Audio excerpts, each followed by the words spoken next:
ভাইকে হারিয়ে বোনের হাজারি, স্বজনদের আর্তচিৎকারে ভারী চারপাশ।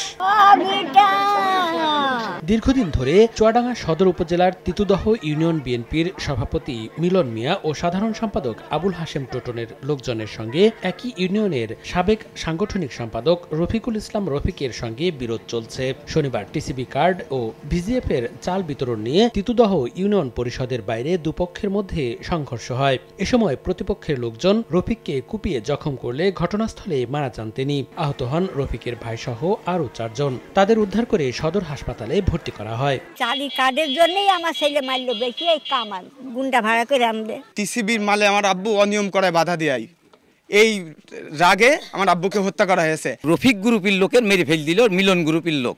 আক্তার চেয়ারম্যানের নেতৃত্বে হয়েছে এইটা। আর মিলনের স্বামী আওয়ামী লীগের সময় 18 মাস জেল খেটেছে। পুলিশ জানিয়েছে হত্যাকাণ্ডে জড়িতদের ধরতে এরই মধ্যে অভিযান শুরু হয়েছে। দোষী যে তার বিরুদ্ধে আইনানুগ ব্যবস্থা গ্রহণের জন্য প্রক্রিয়া অব্যাহত আছে। তারা বিএনপির রাজনৈতিক সঙ্গে সংশ্লিষ্ট বলে আমরা সংবাদ পেয়েছি এবং এটা নিয়ে আমরা কাজ করছি। এটা হয়তো তদন্ত শেষে আমরা পূর্ণাঙ্গভাবে বলতে পারবো কারা কারা। ঘটনার পর থেকে ওই এলাকায় থমথমে অবস্থা বিরাজ করছে। সময় সংবাদ, চুয়াডাঙ্গা।